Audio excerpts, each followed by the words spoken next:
Саламатсыздарбы, урматтуу биздин каналдын угуучулары жана катталуучуларым.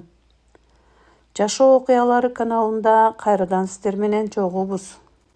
Бүгүн биз алыскы сапарда чоочун өлкөдө бакыт издеп, үй бүлөм деп жан үрөп жүргөн мекендештерибиздин тагдырын баяндаган аудио романыбыздын 1-бөлүмүн сунуштайбыз. Каналга катталып ой пикириңизди калтырууну унутпаңыз. Ал эми биз окуяны баштайбыз. Окуянын аталышы көчүп кеткен үмүттөр. 1-бөлүм суук перрон жана акыркы караш. Поезд ордунан козголгондо темирдин бири-бирине тийген суук үнү Аселдин жүрөгүн тилип өткөндөй болду. Ал терезенин айнегине маңдайын такап, сыртты карап жатты. Платформада жолугунун учу менен көз жашына арчып, колун булгалап кала берген апасы жана апасынын этегине жабышып, эмне болуп жатканын түшүнбөй, таңыркай караган 5 жашар уулу Илим менен 3 жашар кызы Аруке. Аселдин көзүнөн аккан жаш жамгырдын тамчыларындай бетин жууп жатты. Ал балдарын акыркы жолу качан мынчалык узак убакытка таштап кетти эле? Эч качан. Алар анын жаны каны жаны болчу. Бирок турмуштун ачуу мыйзамы, Жолдош экөөнүн алган карыздары, оштогу чакан үйүнүн күрөөгө коюлганы аны ушул кадамга мажбур кылды. Апа, кетпечи, уулунун кечинде ыйлаган үнү кулагына жаңырып жатты. Асел көзүн жумуп ичинен гана Кудайга шүгүр, апам бар. Балдарым ишеничтүү колдо. Мен алар үчүн барышым керек, бутубузга турушубуз керек деп өзүн сооротууга аракет кылып жатты. Поезд шаардан чыгып, Казакстандын чексиз талааларын көздөй багыт алганда, вагондун ичиндеги ызы-чуу басыла түштү.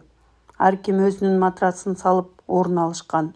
Бул вагондогулардын 90% Асел сыяктуу эле бакыт издеп, оокат кылам деп, Орусияны көздөй бараткан мигранттар эле. Аселдин маңдайындагы орундукта жашы 50дөн өтүп калган, жүзүнөн турмуштун оор сыноолору окулуп турган Айда эже отурган. Ал Аселдин тынбай ыйлап жатканын көрүп терең үшкүрүндү да чөнтөгүнөн бет аарчысын сунду. «Биринчи жолу баратасыңбы, кызым?» деди Айда эже үнүн акырын чыгарып. «Ооба, 1-жолу. Балдарымды таштап келе жатам». Аселдин үнү титиреп кетти. «Эх, кызым ай, бул жол көз жаштын жолу. Мен Москвада 10 жылдан бери жүрөм.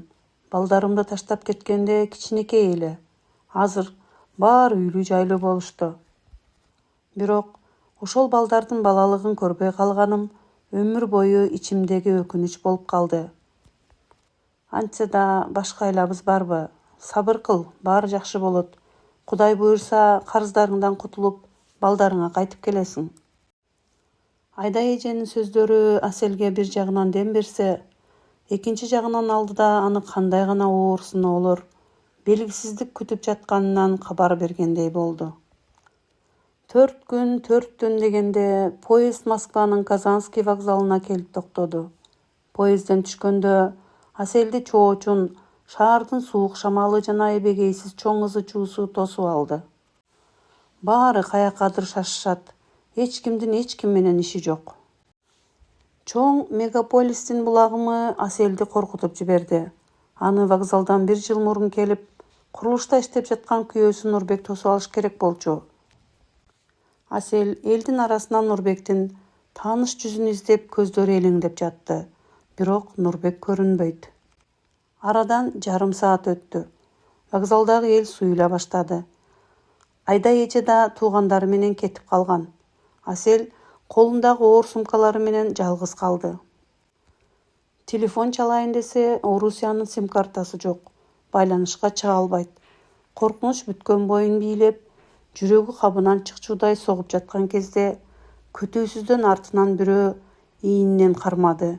Асел чочуп кетип артына караса, каршысында күлмүңдөгөн күйөөсүн эмес, боз шинель кийген, колунда резина союлу бар, суук көз караштагы полиция кызматкерин көрдү. Анын жанында дагы бир шериги турду. Жүрегі оозуна кептелген Аселдин бүткөн бою титиреп, колундагы кичинекей сумкасы жерге түшүп кете жаздады. «Девушка, ваши документы, регистрация, иммиграционная карта», dedi полиция кызматкери үнүн катаал чыгарып. Асел орусча анча-мынча түшүнгөнү менен мындай күтүүсүз сурактан тили байланып калды. Анын үстүнө Орусиянын босогосун жаңы эле аттагандыктан колунда паспорту менен поездде толтурган кичинекей миграциялык кагаздан башка эч нерсеси жок болчу. Асел калтыраган колдору менен баштыгын ачып, паспортун издей баштады. Ошол замат вокзалдын ызы-чуусун жарып өткөн тааныш үнү угулду. Командир, бул менин жубайым. Жаңы эле поездден түштү. Мына документин, азыр көрсөтөм. Элдин арасынан Нурбек чуркап чыкты. Ал абдан шашкандыктан өңү кубарып, чекесинен тер куюлуп жаткан. Нурбек полиция кызматкерлерине жакындап, чөнтөгүнөн өзүнүн документтерин алып чыгып сунду. Андан соң аларды бир аз четке тартып, акырын гана сүйлөшүп, колдоруна бир нерсе кыстырды окшойт. Тигилер Аселге карап башын ийкеп, нары басып кетишти. Коркунуч артта калганда гана Асел терең дем алып, күйөөсүн кучактап калды. 1 жылдан бери көрүшпөгөн сагыныч, коркунуч аралашып көзүнөн жаш тегеренди. Нурбек, коркуп кеттим. Эмнеге кечиктиң, деди Асел күйөөсүнүн көкүрөгүнө башын жүлөп. Нурбек аны кучактап жатып, чачынан жыттап, бирок Асел аны мурункудай шайыр, көздөрү жайнаган Нурбек эмес экенин дароо байкады. Ал абдан арыктап, көздөрүнүн асты карайып, жүзүнө эрте бырыш түшкөн эле. Үстүндөгү күрмөсү да эскирип, өңү өчкөн экен. Кечирип койчу Асел. Метрода бир линия жабылып калып, айланып келгиче убакыт өтүп кетти. Кана, жүгүңдү мага бер, кеттик. Метронун ичиндеги ызы-чуу, эскалатордун кыймылы анын башын тегерентти. Нурбек анын колунан бекем кармап, элдин агымы менен алып жөнөдү. Арадан 1 сааттай убакыт өтүп, алар шаардын четиндеги көп кабаттуу үйлөрдүн бирине келишти. Лифт менен 9-кабатка көтөрүлүп, боз түстөгү темир эшиктин алдына токтошту. Нурбек чөнтөгүнөн ачкычын алып эшикти ачканда, Аселдин мурдуна ар кандай тамактардын жыты, нымдуулук жана кир жуучу каражаттын аралашкан оор жыты урулду. Эшиктин босогосунда эле ондогон эркек аялдардын бут кийимдери катар-катар тизилип туруптур. Бул Москвадагы кадимки мигранттар жашаган квартира эле. 2 бөлмөлүү батирде жалпысынан 14 адам жашачу. Төрдөгү ашканадан орто жашар бир аял чыгып, Аселди карап жылмайды. Нурбектин аялы келдиби?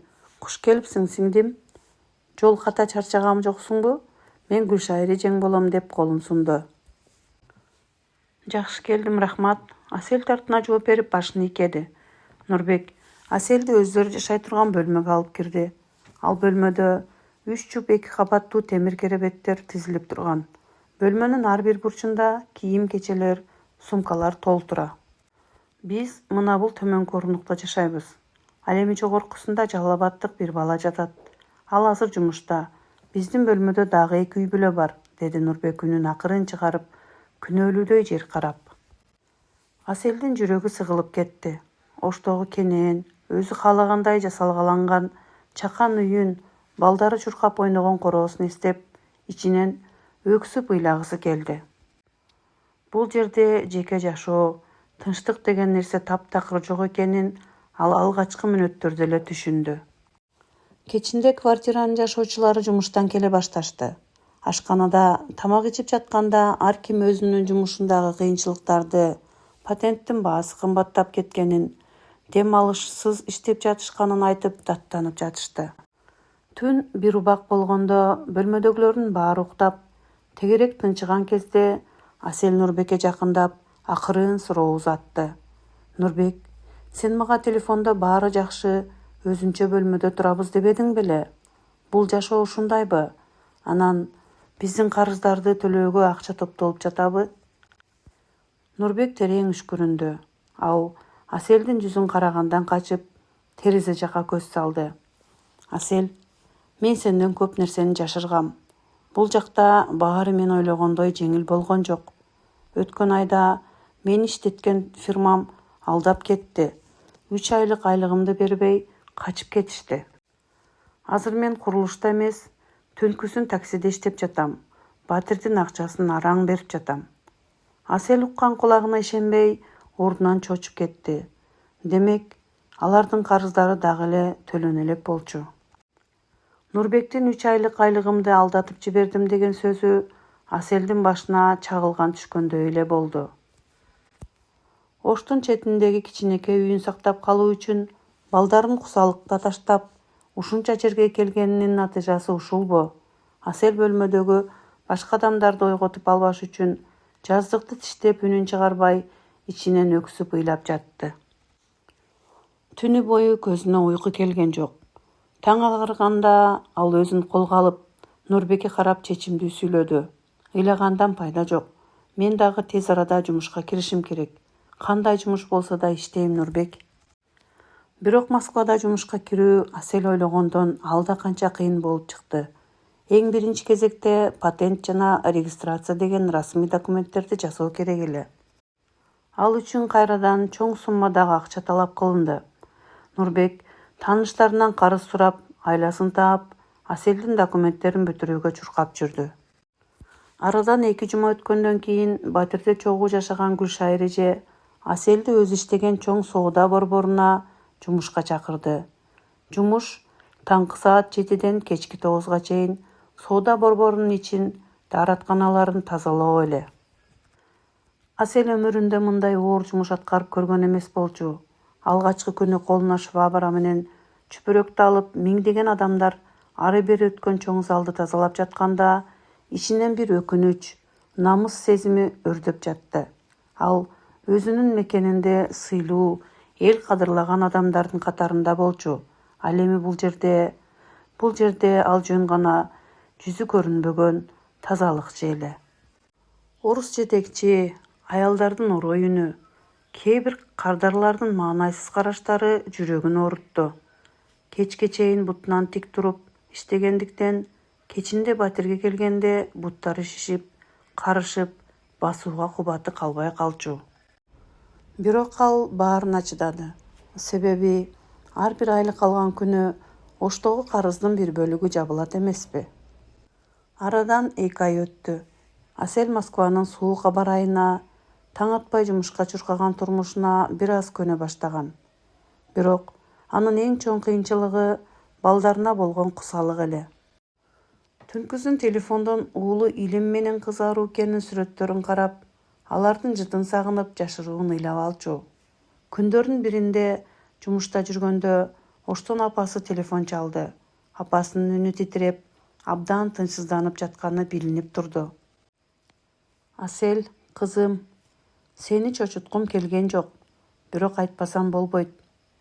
Апа, эмне болду? Балдарга бир нерсе болдубу? Аселдин колундагы чүпүрөгү жерге түшүп кетти. Жок, балдар жакшы. Тиги банктан адамдар келди.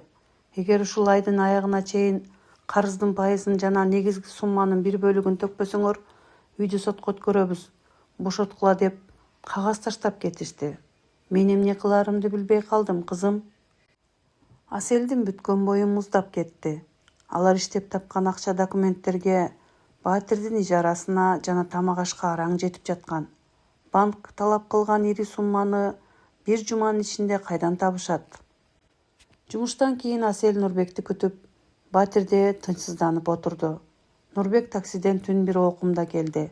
Асел ага банктан келген кабарды айтканда, Нурбек күтүлбөгөн жерден жинденип үстөлдү бир урду. Эмне кылайын анан? Мен дагы робот эмесмин го. Күнү-түнү рульдамын, уктабай иштеп жатам. Эмне, акчаны өзүм басып чыгарып жатамбы? Деп кыйкырып жиберди. Бөлмөдөгү башка мигранттар чочуп ойгонуп, экөөнү карап калышты. Нурбек эшикти тарс жаап сыртка чыгып кетти. Асел мындай Нурбекти өмүрүндө көргөн эмес. Ошол түнү Нурбек үйгө конгон жок.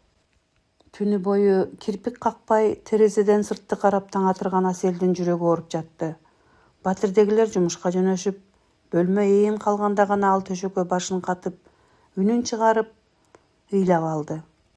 Нурбек телефон чалууларга жооп берген жок. Эшик ар бир ачылган сайын анын кадамдарын күтүп жүрөгү титиреп жатты. Бирок Нурбек ал күнү да, эртеси күнү да келген жок. Асель жумушка араң барып, колуна швабраны кармап алып, механикалык түрдө кыймылдап жүрдү. Анын оюнун баары оштогу балдарында, банктын кагазында жана дайынсыз жоголгон күйөөсүндө эле. Сага эмне болду, Асель? Өңүңдө кан сөл жокко? Деп сурады түшкү тамактануу учурунда Гүлшайыр эже камкор үн менен. Асель чыдабай баарын Гүлшайыр эжеге төгүп салды. Банктын карызын, Нурбектин кыйкырып кетип калганын, 2 күндөн бери дайынсыз экенин айтып, көз жашын төгүп жатты. Гүлшайыр эже унчукпай угуп туруп, терең үшкүрүндү. Анын жүзүнөн Асель аяган, ошол эле учурда бир нерсени жашырып жаткандай шектүү көз караш байкалды. Асель, сиңдим, мен сага бир нерсени айтышым керек. Бирок жүрөгүңдү түшүрбө, деди Гүлшайыр эже үнүн басып. Жарым жыл мурун Нурбек такси айдап баштаганда Батирдеги балдар аны кумар оюндарына кызыгып жүргөнүн айтышкан. Ошондо мен маани берген эмесмин. Балким ал иштеп тапкан акчасын ошол жака алдырып жиберип жүрбөсүн. Аселдин бүткөн бою муздап, кулагы тынып калды. Кумар оюндары? Ставка? Ал бул сөздү укканда эле башы тегеренди. Нурбектин ошто жүргөндө мындай адаттары жок болчу. Ал өтө жоопкерчиликтүү, үй бүлөм деген жигит эле. Чоочун шаар, жалгыздык жана тез арада көп акча табууну каалоо аны ушул сазга батырдыбы? Асель жумуштан кайткан соң Батирге барбай, Нурбек иштеген такси компаниясынын унааларын токтотуучу жайга барууну чечти. Ал деректи Нурбектин мурунку жазып калтырган кагаздарынан таап алган болчу. Москванын кечки суук шамалы бетин ачыштырып, жол чырактардын жарыгында Асель чоң көчө менен жүгүрүп баратты. Ошол дарекке жетип, унаа токтотуучу жайдын четинде күтүп турганда, күтүлбөгөн жерден тааныш унааны көрүп калды. Бул Нурбек ижарага алып айдап жүргөн боз түстөгү такси эле. Унаанын ичинде жарык күйүп туруптур. Асель унаага карап басып жөнөдү. Бирок жакындаган сайын анын жүрөгү улам каттуураак согуп жатты. Унаанын айнегинен ичкерини карап, Аселдин деми ичине түшүп кетти. Нурбек унаанын рулунда эмес, арткы отургучунда отурган экен. Анын жанында чачы узун, бейтааныш бир аял бар болчу. Аял Нурбектин колун кармап, ага боорукердик менен бир нерселерди айтып, сооротуп жаткандай көрүндү. Нурбек болсо башын кармап абдан чарасыз абалда отурган. Аселдин көз алды караңгылап, ал унаанын эшигин жулкулдата баштады. Нурбек, Нурбек, ач эшикти, бул ким? Аселдин ачуу үнү бүткүл аймакты жарып өттү. Унаанын ичиндегилер чочуп кетишип, сыртка карашты. Нурбек Аселди көрөрү менен шашып калды. Ал эшикти ачып сыртка атып чыкты.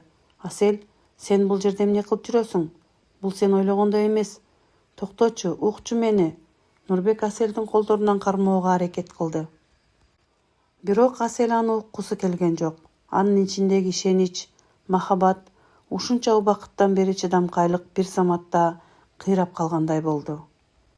Ал Нурбекти түртүп жиберип, артына карабай катуу чуркап жөнөдү. Артынан Нурбектин кыйкырган үнү угулуп жатты. Бирок Асель эч нерсени укпай көз жашына муунуп, Москванын караңгы көчөлөрү менен кайда баратканын билбей чуркай берди. Асель кайда чуркап баратканын өзү да билген жок. Суук шамал көз жашын кургатып, өпкөсү кысылып, буттары ийкемге келбей калганда гана метро станциясынын жанындагы сейилбактын отургучуна кулап түштү. Ал бетин колу менен жаап, катуу өксүп ыйлап жатты. Бул чоң, чоочун шаарда анын эми эч кимиси жоктой, таптакыр жалгыз калгандай сезилди. Эмне үчүн биз бул жака балдарыбыздын келечеги үчүн үйүбүздү сактап калалы деп келбедик беле? Менин күнөөм эмне? Бул суроолор анын башында жаңырып, жүрөгүн тилип жатты. Арадан бир сааттай убакыт өткөндө Аселдин телефону тынбай шыңгырай баштады. Экранда Нурбектин аты жазылып турду. Асель телефонду өчүрүп салайын деди, бирок ичиндеги ачуусу менен чындыкты өз оозунан угууну каалады.